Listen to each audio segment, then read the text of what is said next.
ಪೊಲೀಸರ ಭರ್ಜರಿ ಬೇಟೆ ವೇಳೆ ಕೋಟಿ ಕೋಟಿ ಮೌಲ್ಯದ ಗಾಂಜಾವನ್ನ ಪತ್ತೆ ಹಚ್ಚಲಾಗಿದೆ. 5 ಪ್ರತ್ಯೇಕ ಕೇಸ್ಗಳಲ್ಲಿ 18.60 ಕೋಟಿ ಮೌಲ್ಯದ ಮಾದಕ ವಸ್ತುವನ್ನು ಜಪ್ತಿ ಮಾಡಿದ್ದಾರೆ.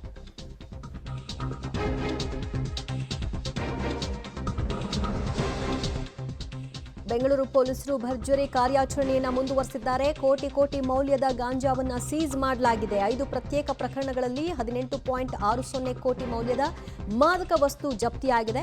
ಮಹಾಲಕ್ಷ್ಮಿ ಲೇಔಟ್ ಪೊಲೀಸರಿಂದ 10 ಆರೋಪಿಗಳನ್ನ ಬಂಧನಕ್ಕೂ ಕೂಡ ಒಳಪಡಿಸಿದ್ದಾರೆ. ಫ್ಲೈಟ್ ಮೂಲಕವೇ ಹೈಡ್ರೋ ಗಾಂಜಾ ತಂದಿದ್ದಾರೆ ಆರೋಪಿಗಳು. ತಪಾಸಣೆ ವೇಳೆ ಗೊತ್ತಾಗಿಲ್ಲ, ಹಾಗೆ ಹೇಗೋ ಯಾಮಾರಿಸಿ ತಂದಿದ್ದಾರೆ.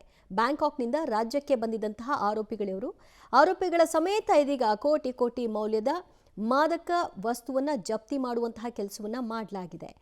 ನೋಡಿ, ರಾಜಾರೋಷವಾಗಿ ಫ್ಲೈಟ್ನ ಮುಖಾಂತರ ಹೇಗೆ ಅವರು ತೆಗೆದುಕೊಂಡು ಬಂದಿದ್ದಾರೆ ಅಂತ ನಿನ್ನೆ ಕೂಡ ನೋಡಿದ್ರಿ. ಟೀ ಪಟ್ಟಣದಲ್ಲಿ ಪ್ಯಾಕ್ ಮಾಡಿಕೊಂಡು ತೆಗೆದುಕೊಂಡು ಬಂದಿದ್ರು.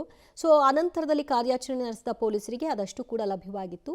ಈಗ ಮುಂದುವರೆದಂತಹ ಕಾರ್ಯಾಚರಣೆ ವೇಳೆ 18.60 ಕೋಟಿ ಮೌಲ್ಯದ ಗಾಂಜಾವನ್ನು ಸೀಸ್ ಮಾಡಿದ್ದಾರೆ. ಹೈಡ್ರೋ ಗಾಂಜಾ ಅಂತ ಗೊತ್ತಾಗಿದೆ.